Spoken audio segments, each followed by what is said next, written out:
BPSC 71 mains का।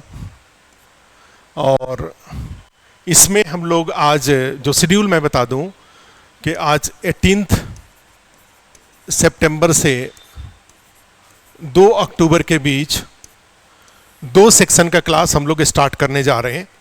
एक 5 PM to 6:30 PM ये साइंस टेक का क्लास होगा, और उसके बाद 6:30 PM टू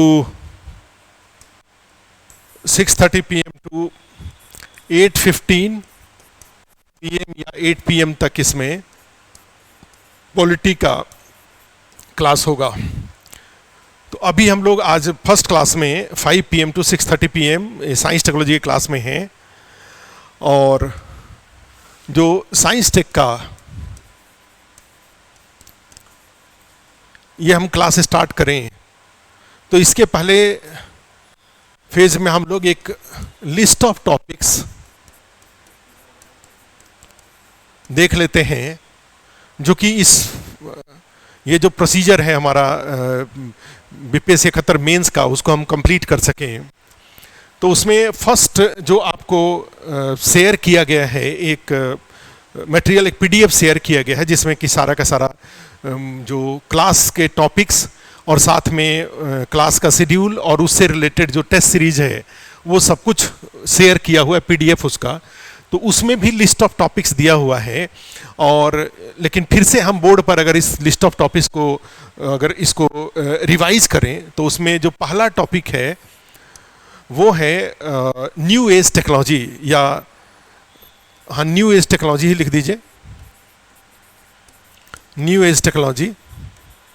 और हिंदी में इसको देखें तो नए समय की तकनीक। और इस नए समय की तकनीक बड़ा ही इंपॉर्टेंट है। और इसमें 2 टॉपिक तो हम पहले ले लेंगे एक बास्केट के रूप में, और उसके बाद फिर हम अदरवाइज टॉपिक्स कवर करेंगे। उसमें फर्स्ट एक टॉपिक है कि न्यू एज तकनीक में कौन कौन सा तकनीक इसमें शामिल है, which topics will be included as a part of new age technology. तो उसमें जाते हैं और उसका भारत के निर्माण में in transformation of India what is the role of emerging technologies या न्यू एज टेक्नोलॉजीज। नए भारत के निर्माण में जो उभरते हुए तकनीक है या आधुनिक तकनीक है, इसकी क्या भूमिका है, ये हमारा एक फर्स्ट बहुत ही इंपॉर्टेंट टॉपिक है। और इससे तो इसमें नई तकनीक न्यू टेक्नोलॉजी एंड लिख लीजिए इसको, रोल इन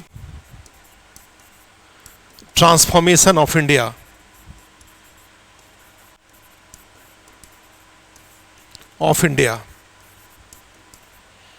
एक हो जाएगा नई तकनीक, और उसी में भारत के ट्रांसफॉर्मेशन को बोलेंगे बदलाव में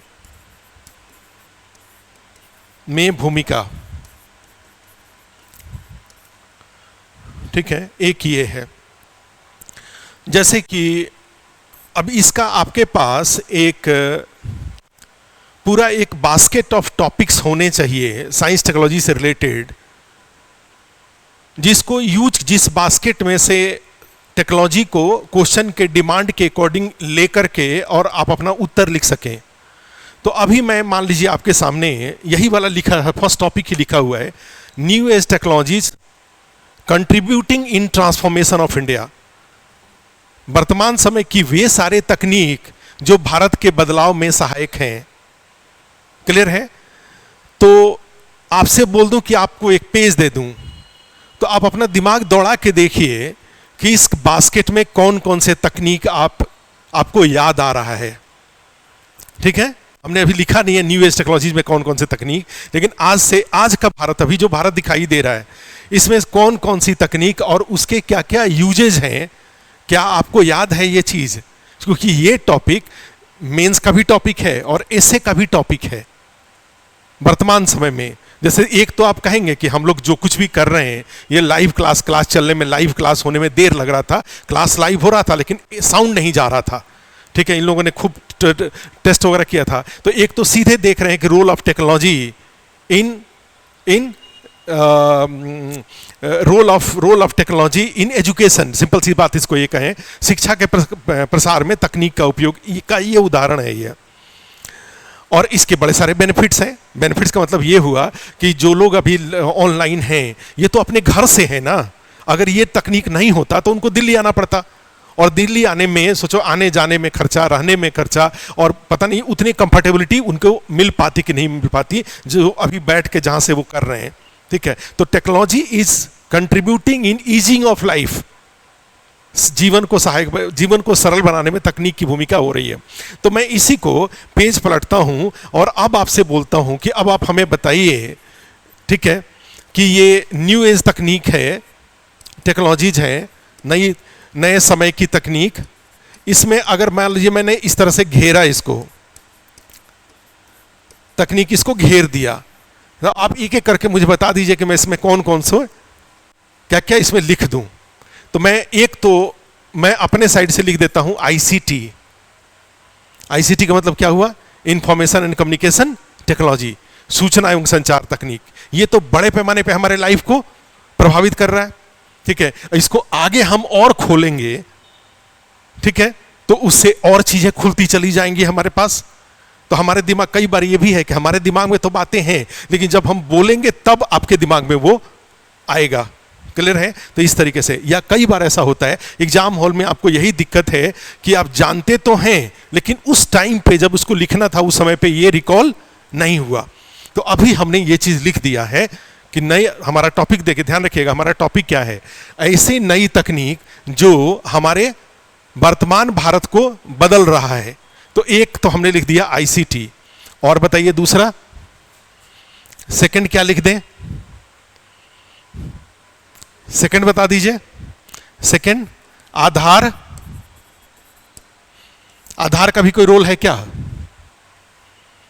141 करोड़ आधार हैं, अभी 141 टोटल आधार बना हुआ है। तो जो ई केवाईसी से पहले आप सब कुछ फोटोकॉपी के रूप में जाके जमा करते थे, आज के डेट में तो जमा नहीं करते हैं, सब कुछ क्या करते हैं, स्कैन करके रखते हैं और ऑनलाइन अपलोड कर देते हैं, ठीक है। और ऑनलाइन में चाहे ई केवाईसी के, अभी इनकम टैक्स रिटर्न भरने का डेट था 16 तारीख, लास्ट डेट था 16 सितंबर को, तो सारे आधार से सब वेरीफाई हो गया, ई वेरीफाई हो गया सारा, पैन कार्ड उससे जुड़ा हुआ है या आधार से आपका सारा बायोमेट्रिक आपसे जुड़ा हुआ है। और आधार को अगर वेरीफाई कर दिया जाए तो पूरे बैंकिंग सिस्टम और गवर्नमेंट दोनों के दोनों चीजें सबसे ऑथेंटिकेट हो जाती हैं आधार के माध्यम से। तो आधार ने व्यक्ति और सरकार को और व्यक्ति और बैंकों को एक दूसरे से जोड़ने के टूल का काम किया कि नहीं किया। और आज जितने कुछ भी हो रहे हैं सब में आधार ऑथेंटिकेशन के बाद ही सब कुछ, चाहे डायरेक्ट बेनिफिट ट्रांसफर हो, चाहे यूपीआई हो, चाहे शेयर बाजार की एक्टिविटीज हो, चाहे इकोनॉमी का बैंकिंग एक्टिविटीज हो, सब आधार से ही लिंक हो रहा है। वो क्लियर है? तो दूसरा हमने लिख दिया आधार, भाई बहुत इंपॉर्टेंट रोल प्ले कर रहा है आधार का। तीसरा बता दीजिए क्या लिख दें? तीसरा, सबसे तीसरा एक इंपॉर्टेंट टेक्नोलॉजी एआई नहीं है, आर्टिफिशियल इंटेलिजेंस। अभी आईसीटी वाला तो अभी बहुत सारा है, उसको हम नहीं खोले हुए, केवल हेडिंग की बात कर रहे हैं। आईसीटी है एआई, आर्टिफिशियल इंटेलिजेंस। 5G के आने के बाद अब आपको हर चीज गूगल में सर्च करने की जरूरत नहीं है।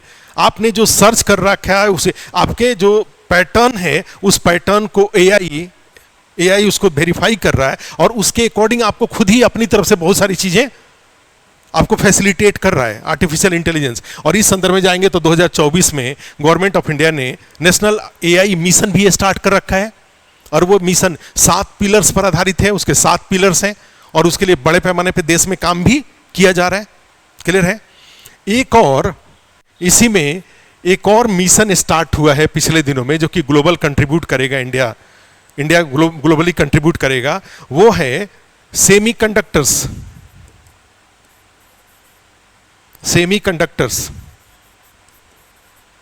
अर्धचालक।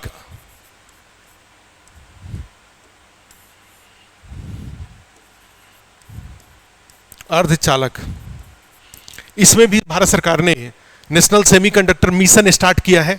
76,000 करोड़ का फंड दे रखा है।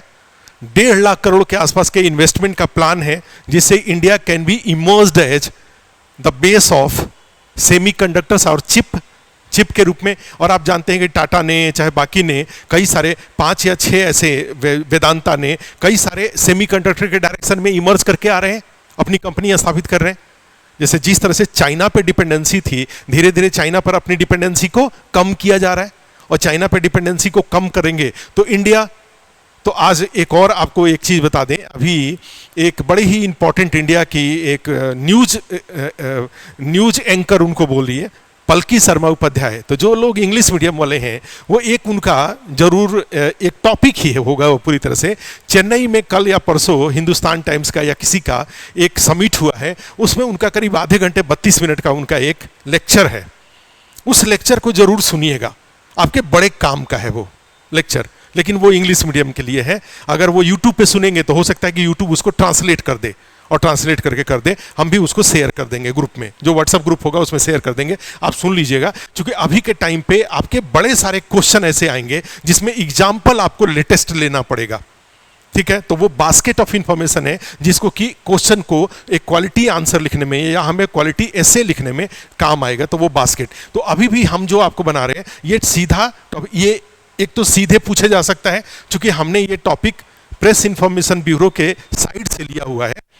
तो तकनीक जो भारत के बदलाव में सहायक है, ठीक है। अभी हमने ये लिखा, अब इसके बाद एक और लिख देते हैं हम, कौन सा? अभी ऑपरेशन सिंदूर के तहत आपको अपनी टेक्नोलॉजी का एहसास हुआ कि नहीं एहसास हुआ कि हमारी टेक्नोलॉजी, हम जानते नहीं, हम उतना नहीं जानते थे जितना हमारी टेक्नोलॉजी ने ऑपरेशन सिंदूर में परफॉर्म किया।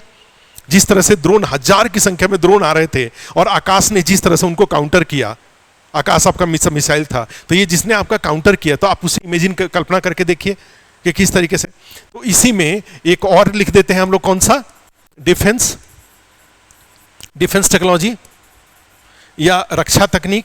और रक्षा तकनीक में हम क्या, अभी हमारा फोकस क्या हो रहा है कि भाई हमें रक्षा तकनीक के मामले, indigenisation of India in defence technology, माने रक्षा प्रौद्योगिकी का देसीकरण, यही हमारा उद्देश्य है। और इसमें देख रहे हैं कि उस देसीकरण जब होगा तो उसके 2 फायदे हो जाएंगे। एक, हम एक्सपोर्ट कर सकते हैं, पहले जो हम इंपोर्टर थे हम एक्सपोर्टर बन जाएंगे, और दूसरा हम अपनी, ठीक है, हम अपनी जरूरतों को भी पूरा कर पाएंगे, एक भी होगा। और ये डिफेंस टेक्नोलॉजी में जो कुछ भी आप अगर डेवलप करेंगे, ठीक है, तो ये डेवलप करेंगे तो इससे 2 देशों के बीच रिलेशन भी मजबूत करने में काम आएगा। जैसे मान लीजिए फिलीपींस अगर आपका ब्रह्मोस खरीदता है या लैटिन अमेरिकन कंट्रीज कोई, तो उस देश के साथ आपका रिलेशन अच्छा हो जाएगा, नहीं अच्छा हो जाएगा। तो your defence technology can contribute in strengthening diplomatic relation between India and other country, दूसरे देशों के बीच में। तो ये भी बड़ा इंपॉर्टेंट है। कौन कौन से ऐसे तकनीक हैं जो भारत में डिफेंस टेक्नोलॉजी, डिफेंस के क्षेत्र में अपनी सुरक्षा के लिए आप डेवलप कर रहे हैं, तो इसका भी अपना रोल है। चलिए और आगे बढ़ते हैं। डिफेंस टेक्नोलॉजी के बाद जो, हाँ बिल्कुल बिल्कुल आपको याद आया, अच्छी बात है। कौन सा? स्पेस टेक्नोलॉजी, हाँ, अंतरिक्ष प्रौद्योगिकी, ये भी बड़ा इंपॉर्टेंट हो जाएगा। अंतरिक्ष प्रौद्योगिकी का स्काई इज द लिमिट है। हम इसमें तो पूरे वर्ल्ड के टॉप जो 5 कंट्रीज हैं उसमें से हम एक हैं, हमने वो कर दिखाया है जो कि दूसरे देश नहीं कर, और कंटिन्यूअसली हम इस दिशा में काम कर भी रहे हैं। भारतीय अंतरिक्ष केंद्र, Indian space station will be establish by 2035 तक। जिस तरह से ISS है, इंटरनेशनल स्पेस स्टेशन है, जिसमें अभी आपके वो जो शुक्ला जी थे, शुभम शुक्ला, वो गए हुए थे, वहीं पे उसी तरह का स्टेशन हम भी अपना बनाएंगे, और उसका टारगेट 2035 का है। तो इसका मीनिंग ये है कि ये जो space technology is also contributing इन, ठीक है, ये भी है। तो कौन कौन से टेक्नोलॉजी आया? एक इंफॉर्मेशन कम्युनिकेशन टेक्नोलॉजी बड़े पैमाने पे आ रहा है, उसके अलावा जा रहे हैं तो ये आधार, AI, सेमीकंडक्टर्स तो अपनी जगह पे ये कर ही रहे हैं कंट्रीब्यूट। आपका डिफेंस टेक्नोलॉजी में बड़े पैमाने पे देश में काम चल रहा है। उसके बाद जाएंगे तो स्पेस टेक्नोलॉजी में बड़े पैमाने पे देश में काम चल रहा है। इसके बाद जाते हैं तो एक और तकनीक है जो कि आपके लिए बड़ा इंपॉर्टेंट है। कौन सा? जैव प्रौद्योगिकी। जैव प्रौद्योगिकी के दोनों पार्ट हैं, आपने जो वैक्सीन बनाया, तो वैक्सीन को आपने डिप्लोमेटिक टूल के रूप में भी इस्तेमाल किया वैक्सीन का, और ये बायोटेक्नोलॉजी का पार्ट था। और दूसरी बात है कि जब आपके पास 140 करोड़ लोग हैं और 140 करोड़ लोगों के साथ दो तरह की दिक्कतें हैं, एक मेल न्यूट्रिशन की और दूसरा इन फूड इनसिक्योरिटी की समस्या है। अभी आप देखेंगे कि अमेरिका के साथ आपका ट्रेड डील नहीं हो पा रहा है। उसका रीजन क्या है? उसका रीजन यही है कि India is not ready to purchase, ठीक है, genetically modified food grains produced in USA. America में जो प्रोड्यूस्ड है उसको भारत खरीदने के लिए तैयार नहीं है, क्योंकि हमारे अपने पास ही भाई हमें जो agriculture is not only a source of food for Indians, it is also a source of livelihood for Indians. हम अपनी इतनी बड़ी जनसंख्या को के लाइवलीहुड को छीन नहीं सकते, आखिर उनको रोजगार हम कहां से देंगे? तो उस पॉइंट ऑफ व्यू से जाएंगे तो बायोटेक्नोलॉजी का मेडिकल यूज है, बायोटेक्नोलॉजी का एग्रीकल्चरल यूज है, बायोटेक्नोलॉजी, ठीक है, का आप आने वाले दिनों में और डीएनए लेवल पे काम करके बड़ी सारी चीजें कर सकते हैं। हेल्थ सेक्टर, बहुत सारी चीजें इसमें कर सकते हैं आप। क्लियर है? उसी तरह से जा रहे हैं। तो बायोटेक्नोलॉजी के बाद एक और इंडिया काम करता है, बहुत सालों से काम कर रहा है, वो काम कौन सा है? Nano technology. और इसमें भी nano technology mission has already been started in India in 11th 5-year plan. 11th plan में स्टार्ट हुआ था, 12th प्लान में रहा, ठीक है, अभी भी कंटिन्यू कर रहा है। नेशनल नैनो टेक्नोलॉजी मिशन यहाँ पे चल रहा है। उसके बाद जाते हैं तो और भी, जैसे रोबोटिक्स के क्षेत्र में भारत बड़े पैमाने पे काम कर रहा है। और आने वाले दिनों में चूंकि इमर्जिंग जो जिस तरह से वे ऑफ लाइफ आगे बढ़ रहा है, आपको बड़े पैमाने पे जो इंडस्ट्री 4.0 में एक इंपॉर्टेंट कंपोनेंट के रूप में, इंडस्ट्री 4.0 का एक इंपॉर्टेंट कंपोनेंट के रूप में रोबोटिक्स काम करेगा, ठीक है। तो उस दिशा में इंडिया काफी काम कर रहा है, और ये भी। तो इस तरीके से जाएंगे। अदरवाइज आते हैं तो एक और आप देख सकते हैं, रिन्यूएबल एनर्जी, नवीकरणीय ऊर्जा,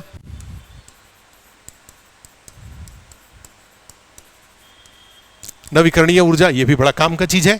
और इसमें जाएंगे तो इसका हार्डवेयर से लेकर के सॉफ्ट हार्डवेयर से लेकर के माने टेक्नोलॉजी और अदरवाइज दोनों के दोनों में काम कर रहे हैं आप, जो सोलर पैनल वगैरह बनाने से लेकर के। और इंडिया की कई सारी कंपनी काम कर रही हैं। और लास्ट में एक हो जाएगा न्यूक्लियर टेक्नोलॉजी, नाभिकीय तकनीक,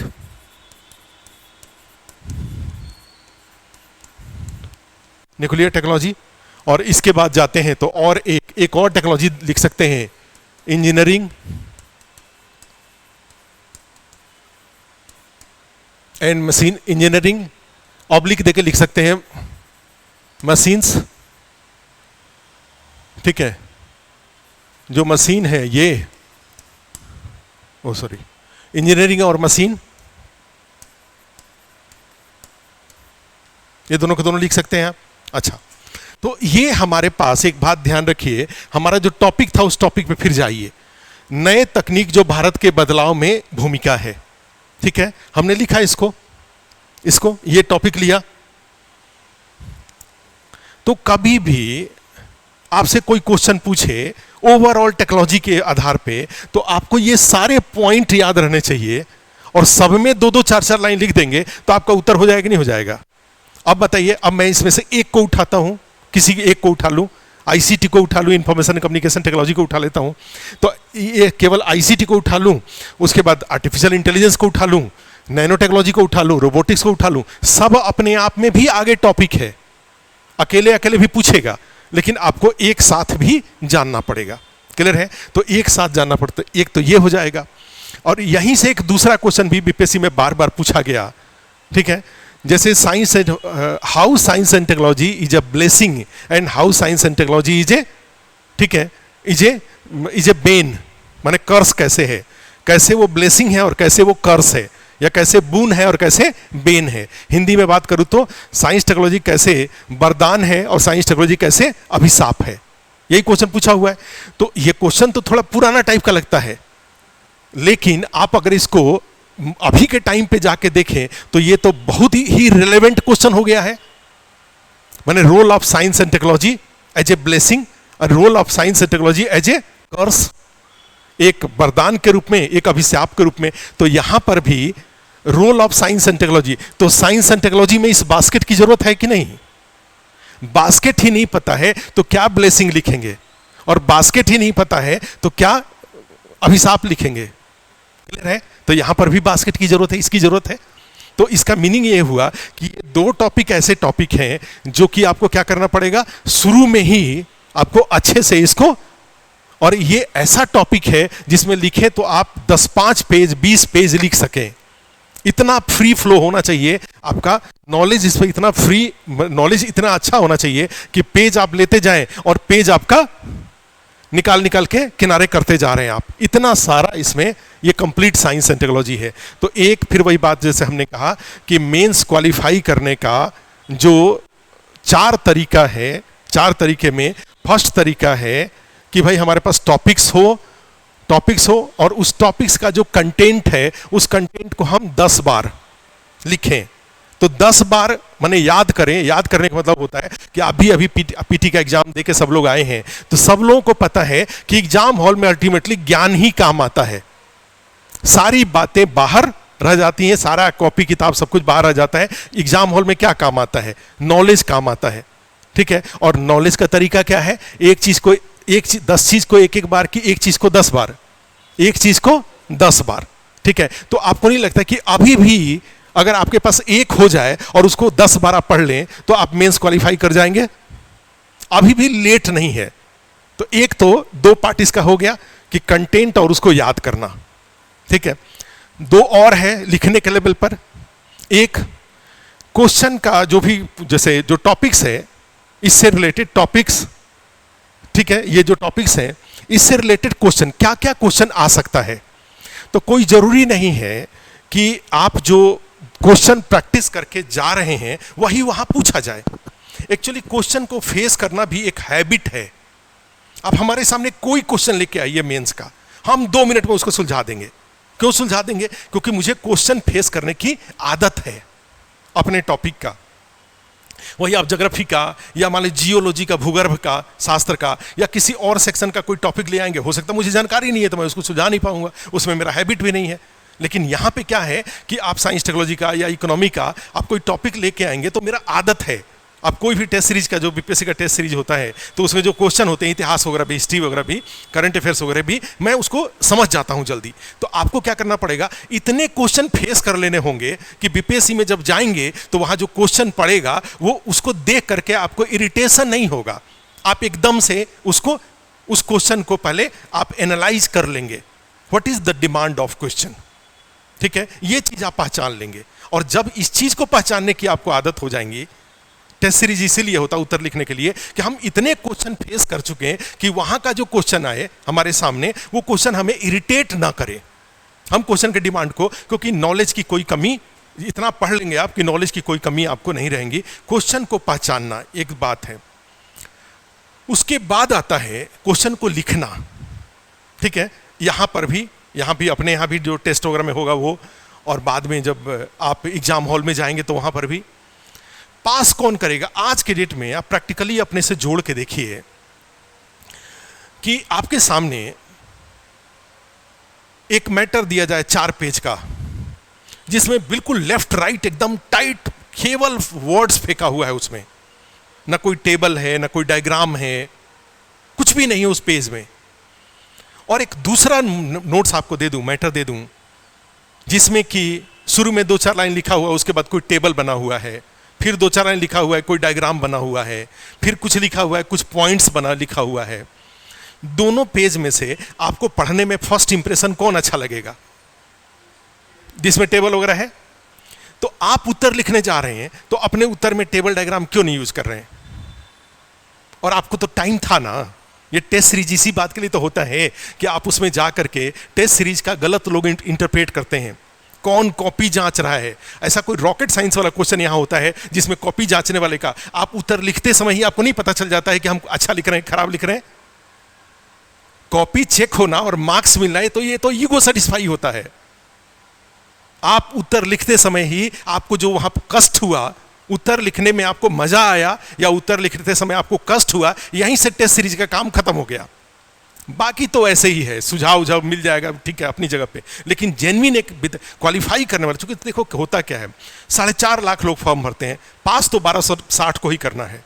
वो 1260 की एक अलग पर्सनालिटी है कि नहीं? वो 1260 पब्लिक डोमेन में थोड़ी घूमते रहते हैं।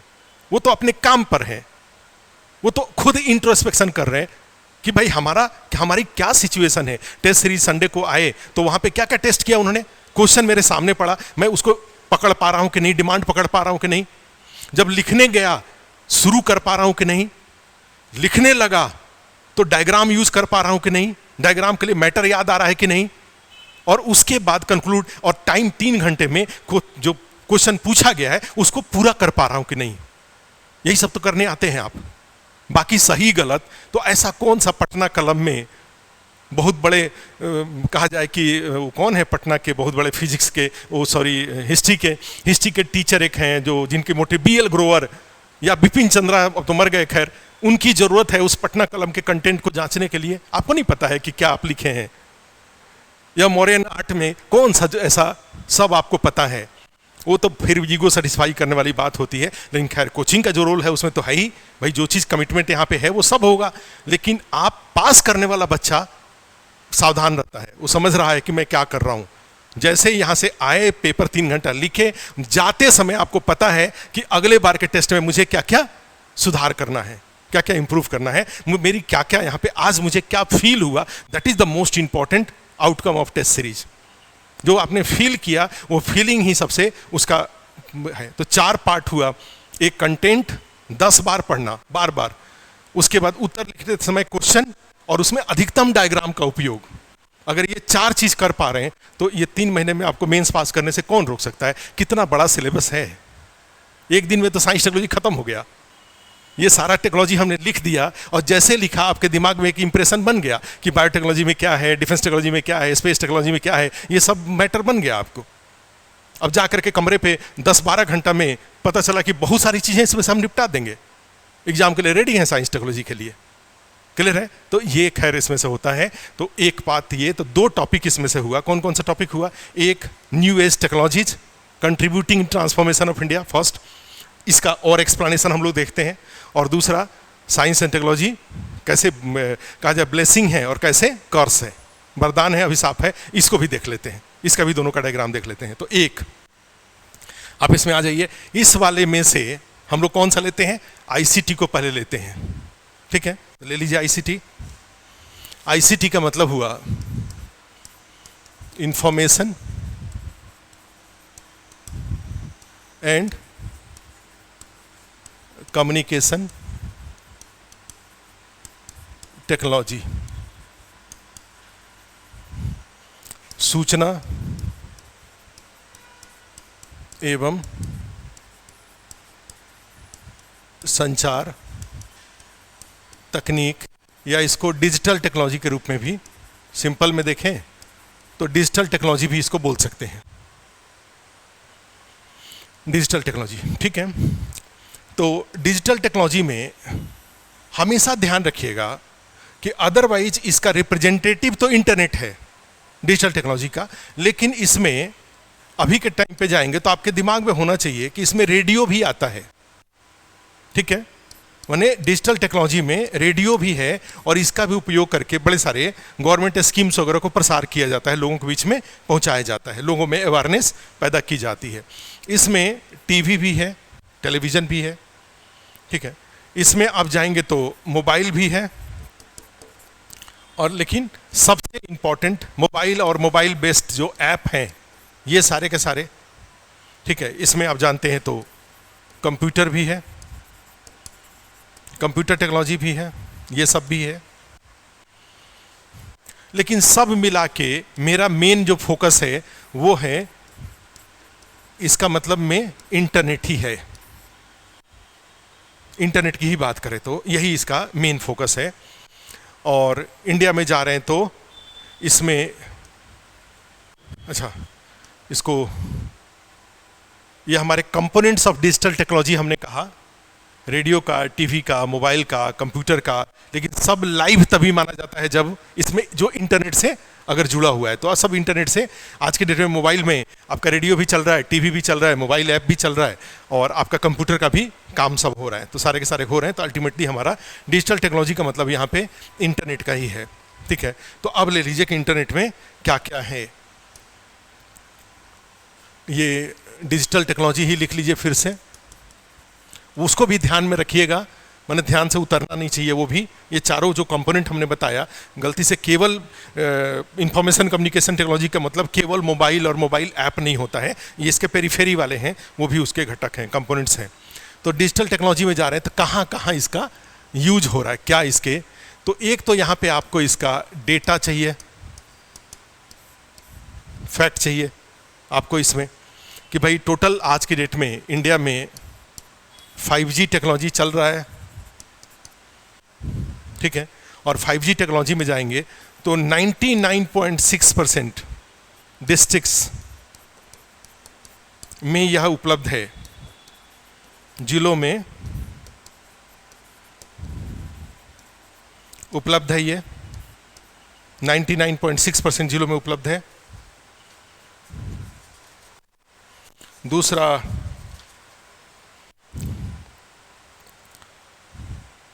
इसमें जाएंगे तो mobile subscriber 116 crore mobile subscriber हैं, 116 करोड़ मोबाइल सब्सक्राइबर हैं।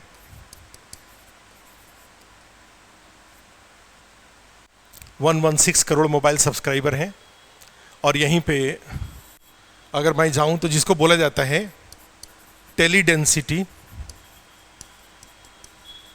या दूर संचार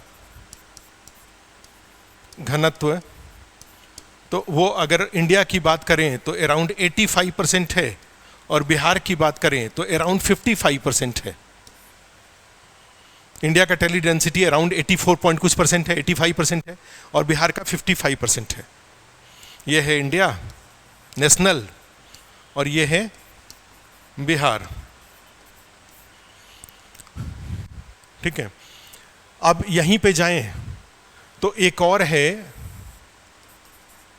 एक भारत नेट, एक गवर्नमेंट का प्रोग्राम है, और भारत नेट गवर्नमेंट प्रोग्राम में 2.14 लाख ग्राम पंचायत, 14 लाख ग्राम पंचायत को इसमें जोड़ा जा चुका है, को हाई स्पीड इंटरनेट से जोड़ा गया है। 2025 तक टारगेट है, तक 100% का टारगेट है।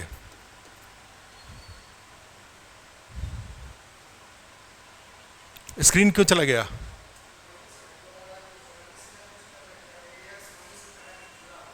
हैं?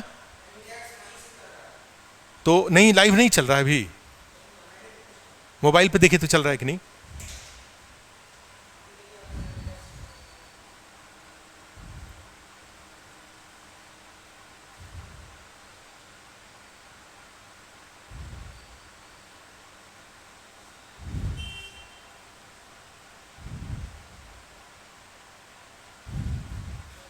हैं?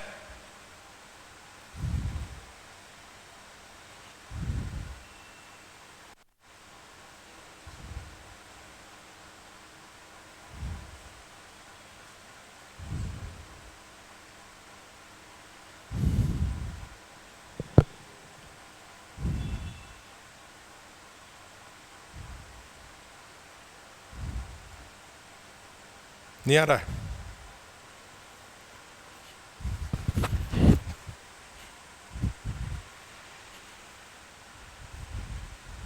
लाइव देखना था ना, एक ही लिखे थे।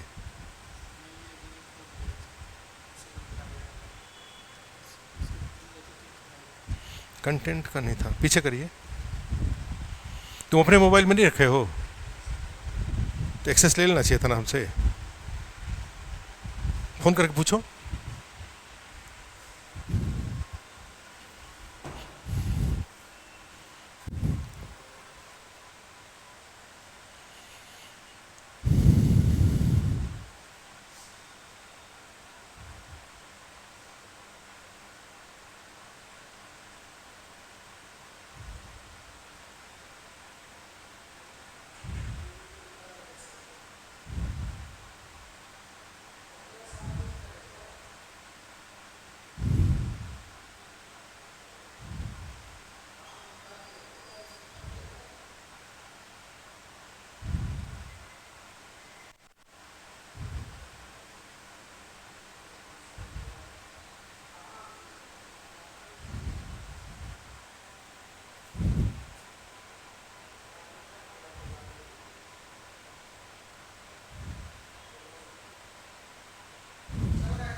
हेलो हेलो हेलो, हाँ।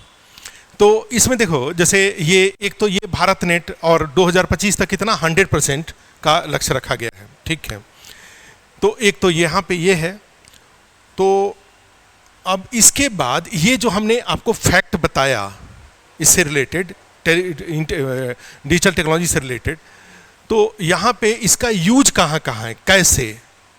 तो फिर अगले पार्ट में अगर मैं जाऊँ तो रोल ऑफ डिजिटल टेक्नोलॉजी, ठीक है। तो यहाँ पर कहाँ कहाँ ये कैसे रोल प्ले कर रहा है।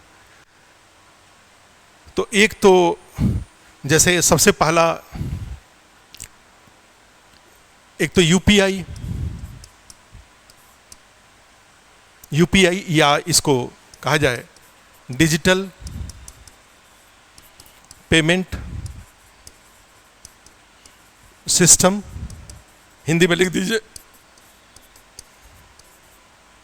डिजिटल भुगतान प्रणाली। ये तो इंडिया का एक वर्ल्ड को बहुत बड़ा कंट्रीब्यूशन है ना ये।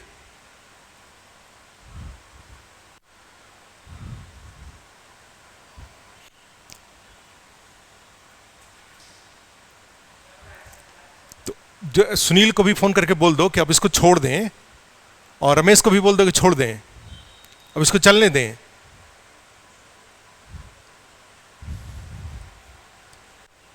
ठीक है। अब इससे जुड़ा हुआ एक बहुत इंपॉर्टेंट एक डेटा है, जो डेटा मार्च 2025 में, ये डेटा एकदम याद रखना चाहिए क्योंकि इंडिया का बहुत लीडिंग अचीवमेंट है ये। इंडिया इस पे डिप्लोमेटिक भी अपना रोल प्ले कर रहा है। मार्च 2025 में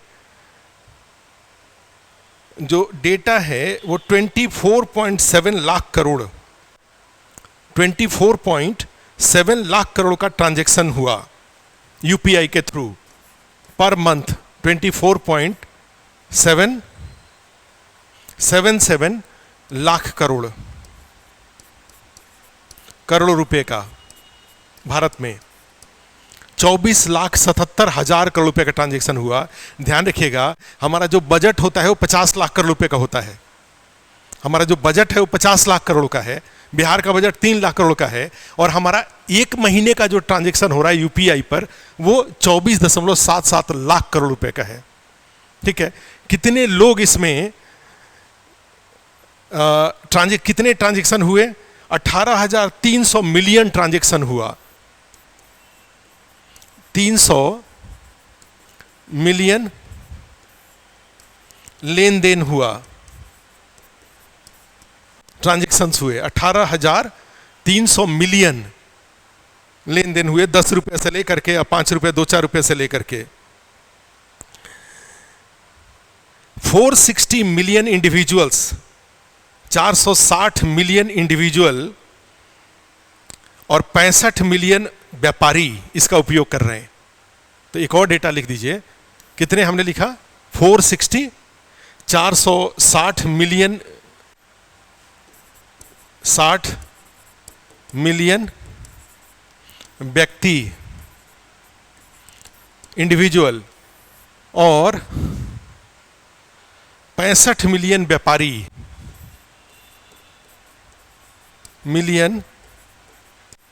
व्यापारी मर्चेंट। ठीक है, million merchant are using UPI system. ये जो आजकल भिखारियों के साथ सबसे बड़ी दिक्कत इस बात की हो गई है कि लोग अपना शीशा चढ़ा के रखते हैं और भिखारी भीख मांगने जाएगा, शीशा खोलेंगे नहीं, और शीशा नहीं खोलेंगे तो पैसा कैसे देंगे? ठीक है, शीशा खोलेंगे तो रिस्क है। तो आजकल भिखारी भी अपना यूपीआई रखे हुए हैं, क्यूआर कोड रखे हुए हैं, शीशे पर सटा देते हैं और वहीं से आप स्कैन करके उनको पैसा दे दीजिए। ये लेवल आ गया है भारत में यूपीआई का। तो ये एक डेटा है। तो हमारा जो डिजिटल टेक्नोलॉजी है, डिजिटल टेक्नोलॉजी ने सबसे बड़ा जो कंट्रीब्यूशन एक जगह पे किया है वो है डिजिटल पेमेंट सिस्टम में। ठीक है, जो ये आपका यूपीआई का सिस्टम है, इसमें सबसे बड़ा कंट्रीब्यूशन किया। दूसरा जो कंट्रीब्यूशन इसका लिखिए वो है DBT, direct benefit transfer. Second DBT, नगद भुगतान, या इसको लिखेंगे डायरेक्ट बेनिफिट ट्रांसफर। प्रत्यक्ष अंतरण हिंदी में इसका सही होता है प्रत्यक्ष अंतरण, प्रत्यक्ष अंतरण, ठीक है, डायरेक्ट बेनिफिट ट्रांसफर। इसके बारे में है कि 1 जुलाई 2013 को इंट्रोड्यूस हुआ था डीबीटी पहली बार, और आज 2025 है। तो इसको लेकर के कुछ डेटा लिखिए। कुछ इसमें सबसे बड़ी बात है कि इसके लिए गवर्नमेंट डॉक्यूमेंट्स में लिखा हुआ है कि डीबीटी से इफेक्टिव, ट्रांसपेरेंट और इजी जो बेनिफिट्स है वो पब्लिक के पास जा रहा है 100% विदाउट एनी लीकेज। तो डीबीटी का ये तो अलग से टॉपिक हम करेंगे, तो उसका फायदा घाटा करेंगे। यहाँ पर जो डेटा है उस डेटा में है कि 43.95 लाख करोड़ रुपीस ट्रांसफर किया गया है आज तक। 43.95 लाख करोड़ रुपया 43.95 लाख करोड़ रुपीस ट्रांसफर हुआ है बेनिफिशियरीज को। सेंटर और स्टेट को मिला लेंगे तो इसके माध्यम से। दूसरा इसमें है कि 3.5 लाख करोड़ रुपीस का गवर्नमेंट फंड का लीकेज रोका गया है। जो 3.5 लाख करोड़ रुपया जो गलत तरीके से लीक हो जाता था, रिस जाता था, जिसको करप्शन बोलते थे, वो रोका गया है। तो इसके कारण कितना पैसा रुका है? 3 lakh crore rupees last 10 years में। लाख करोड़ रुपीज, ये भी लिख लीजिए। और इसका सबसे बड़ा एग्जाम्पल कहां पे है? तो एक है राशन कार्ड में और दूसरा है एलपीजी सिलेंडर में ही। जो fake ration card and LPG cylinder identified and inactive, इसमें डीबीटी के तहत राशन कार्ड और एलपीजी, जो फर्जी राशन कार्ड और एलपीजी होते थे, वो सबको निष्क्रिय किया गया है। अच्छा, अब इसमें जाएंगे तो नेक्स्ट जो बेनिफिट है वो है ई गवर्नेंस। ई गवर्नेंस और चीजें ई गवर्नेंस से बढ़ के ई क्रांति तक पहुंच गया है। और ये टॉपिक है, यहीं पे इतना ही छोड़ दीजिए, हम लोग इसको पूरा टॉपिक ही करेंगे। ई क्रांति तक चला गया है। कोई भी गवर्नमेंट सिस्टम आज के डेट में, इसके अंदर में एक बस खाली स्लोगन लिख लीजिए ई गवर्नेंस के नीचे, now it working as a tool for minimum government maximum governance. ये किसके टूल के रूप में काम कर रहा है? मिनिमम गवर्नमेंट मैक्सिमम गवर्नेंस के टूल के रूप में काम कर रहा है ई गवर्नेंस। क्या इसका मीनिंग हुआ? बिहार सरकार का एक आरटीपीएस है, चाहे भूमि है उनका जो लैंड सर्वे का, तो सोच के देखिए उस पे पूरे बिहार के सारे लोगों का डॉक्यूमेंट्स उस पे है। आप लॉगिन करिए और अपना सारा डॉक्यूमेंट्स देख लीजिए। तो एक छोटा सा पोर्टल ने कितने बड़े पैमाने पर गवर्नेंस इंश्योर किया। Minimum government maximum governance, what is the meaning of it? माने एक आरटीपीएस ने पूरे बिहार के लोगों को जितने उनके मल्टीपल टाइप ऑफ डॉक्यूमेंट्स की जरूरत है वो सारा उनको पूरा हो गया उससे। That is the example of minimum government maximum governance. E governance के रूप में जाएंगे तो एक तो ये हो गया ई गवर्नेंस वाला, इसको छोड़ दीजिए, यहीं पे हम लोग ई गवर्नेंस अलग से टॉपिक के रूप में करेंगे। उसके बाद कनेक्टिविटी एंड इंफ्रास्ट्रक्चर बड़े पैमाने पे एक और लिख दीजिए डिजिटल। इसका बेनिफिट में रोल कहां कहां है? कनेक्टिविटी एंड इंफ्रास्ट्रक्चर, हिंदी में बोल रहा हूं, जुड़ाव एवं आधारित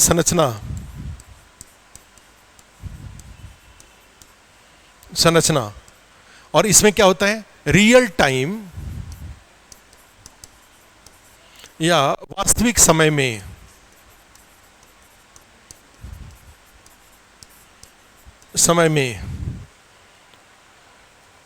real time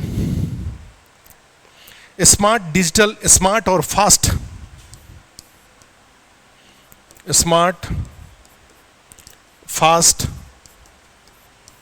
digital connectivity available है। Smart and fast digital connectivity available.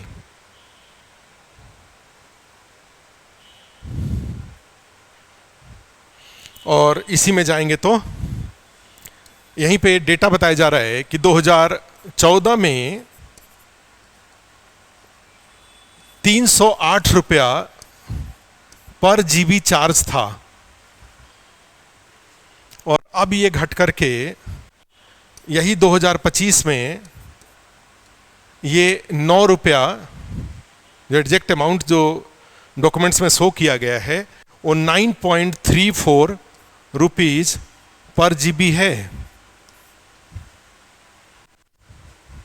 और आप जानते हैं कि रियल टाइम में सब कुछ, आपका ट्रक कहाँ से कहाँ गया, कैसे गया, गाड़ी ट्रेन कहाँ चल रही है, हवाई जहाज की क्या स्थिति है, ऑल कनेक्टिविटी, पूरा डिजिटल कनेक्टिविटी और logistics digitalised, entire logistics digitalised, सब कनेक्टेड हो गया एक दूसरे से। लॉजिस्टिक्स में स्टोर हाउस से लेकर के, ट्रांसपोर्टेशन से लेकर के, इंटर जो कनेक्टिविटी है, सर्विसेज जो कनेक्टिविटी है, वो सब गांव वगैरह में भारत नेट, गांव आज के डेट में उसमें भी विलेज बिल्कुल विलेज भी, गांव भी पूरी तरह से डिजिटलाइज्ड है। उसके बाद जाएंगे तो कुछ अदर यूजेज में, तो आप जाएंगे अदर यूजेज हम करेंगे कहीं ना कहीं, अन्य उपयोग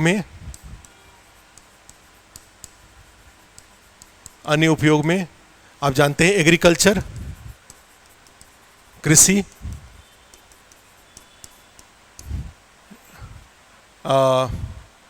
डिजिटल कृषि जिसको पूछा भी गया है, आपका भी जरूर पूछा जाएगा शॉर्ट नोट्स के रूप में, आईएएस मेंस में पूछा गया है डिजिटल, पिछला बार ही पूछा गया था, तो आपके में भी शॉर्ट नोट्स के रूप में आएगा, role of ICT in agriculture, digital कृषि जिसको बोलते हैं। और उसका एक बहुत बड़ा एग्जाम्पल ई नाम है,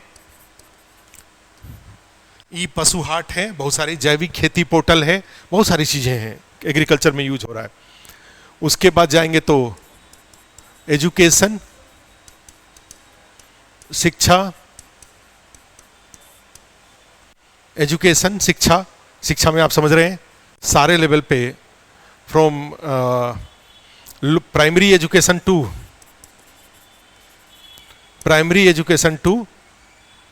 हायर एजुकेशन, उच्च शिक्षा। बिहार का कौन सा है, अभ्युदय, एक तो इसमें जाएंगे तो पीएम ग्रामीण दिशा है,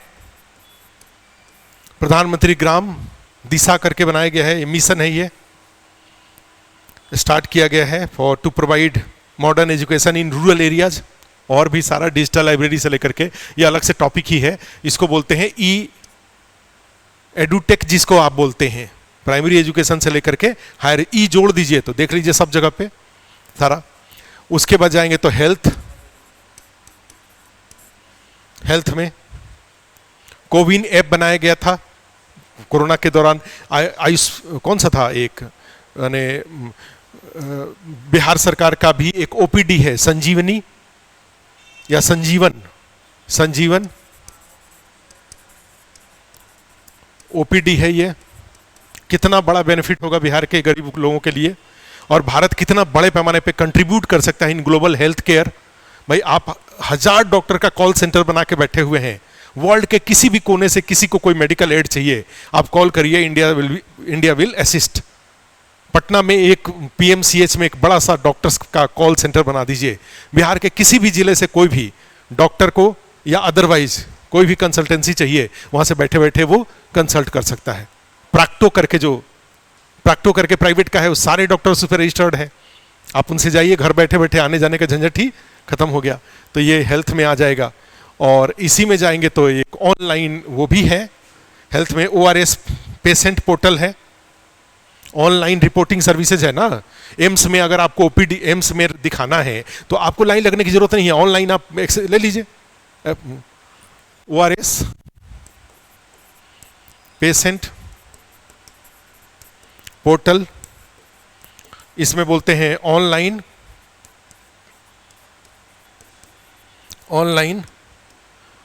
OPD booking, online OPD booking है, ये भी हो जाएगा। प्लस एक और आया है कर्मयोगी भारत। कर्मयोगी भारत, जितने भी ब्यूरोक्रेट्स हैं सारे ब्यूरोक्रेट्स को रियल टाइम में देश में क्या हो रहा है उसके बारे में जानकारी देने के लिए, फॉर जितने भी सिविल सर्वेंट्स हैं, तो उसको भी ले लीजिए। एक लिख दीजिए कर्मयोगी भारत।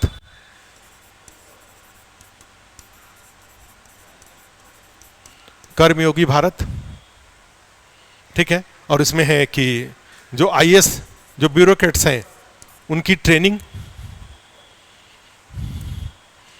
और भी बहुत सारी चीजें हो सकती हैं। तो ये एक रोल ऑफ ICT। तो आपको इंफॉर्मेशन कम्युनिकेशन टेक्नोलॉजी का जो यूज है उसको 2 पार्ट में जानना पड़ेगा। एक पार्ट में डेटा फैक्ट और दूसरे पार्ट में उस डेटा का यूज क्या हो रहा है देश में, ठीक है। और ये क्वेश्चन, ये जो कंटेंट होगा, ये कंटेंट आप मल्टीपल जगह पे यूज कर सकते हैं। ऐसे आता है वहां पे, कोई मान लो फॉरेन रिलेशन का कोई टॉपिक आता है, वहां पर भी इसको यूज कर सकते हैं, कहीं भी आप इसको यूज कर सकते हैं, ठीक है। तो ये इसमें इंपॉर्टेंट है। तो एक तो हमने ये टॉपिक लिया। अब देखिए दूसरा कौन सा टॉपिक ले लें। 6:30 कितने बजे था? 6:30 बजे का था। सर आ गए हैं? हाँ, बुला लो ऊपर, छोड़ देंगे हम। तो फिर हम और इसको कंटिन्यू करेंगे, कल कंटिन्यू करेंगे इसको। इसी में से आप जो टॉपिक कहिएगा। तो अदरवाइज इस सब टॉपिक तो क्लास में करना ही है हम लोगों को। AI हमें अलग से करना है और चालक हमें करना है। तो मैंने एक टॉपिक के रूप में हमने आपको एक बताया कि इस तरीके से इंटायर साइंस टेक्नोलॉजी के जितने भी कंपोनेंट्स हैं वो सब आपको जानने चाहिए। एक बात ये हुई। अब इसके बाद हम दूसरा वाला कल टॉपिक करा देंगे, क्योंकि हम सब टॉपिक को तो करेंगे, ये सब टॉपिक हम क्लास में करेंगे, एक एक करके कर देंगे सारा। ये ध्यान रखिएगा, इस बात को याद रखिएगा। सेकंड हम क्या करेंगे कि इसमें एक कल करा देंगे उसका बून और बेन वाला, ब्लेसिंग और कर्स, और उसके बाद हम फिर इसमें से कोई टॉपिक ले लेंगे, नैनो टेक्नोलॉजी करा देंगे। तो इसी तरह से पूरे इंटायर हम साइंस टेक्नोलॉजी को, हम आपको इकोनॉमी को हम इस तरह से डायग्राम के रूप में करवा देंगे, ठीक है। तो आप बाकी आप अपने PDF यहाँ पे रहेगा, जो रेगुलर क्लास है उसका PDF रहेगा, और उसे इसी पर बेस्ड क्वेश्चन होगा, टेस्ट होगा जब ये कंप्लीट होता जाएगा। जैसे तो अभी तो 21 तारीख को टेस्ट है, दोनों पेपर 1 पेपर 2 का अटेम्प्ट करके देखिएगा कि क्या स्थिति है, ठीक है। अदरवाइज संडे को ही है, 21 तारीख को संडे है, तो संडे को टेस्ट है। दोनों पेपर 3-3 6 घंटा ऑनलाइन रहेगा या ऑफलाइन में आके दे लीजिएगा, जैसा भी होगा तो उसको आके ऑनलाइन ऑफलाइन में दे लीजिए, ठीक है। तो इस क्लास को आज मेरा वाला क्लास यहीं पे स्टॉप कर दीजिए। इसके बाद नेक्स्ट क्लास उनका है, कुणाल जी का है। कुणाल जी का परिचय ये है कि बड़े सौभाग्य से, रुक जाइए, कुणाल जी का है कि भाई बिहार भवन में है, 56-59 बैच के CTO हैं, कमर्शियल टैक्स ऑफिसर हैं 56-59 बैच के। यहाँ पे पूरे बिहार भवन, बिहार निवास, बिहार सदन, सुनील बंद कर दिए बिहार निवास बिहार सदन का। तो सर हैं, सर से बात करिए, फिर कंटिन्यू करिए, रुक के फिर से नया स्टार्ट कर लीजिए, ठीक है। Thank you.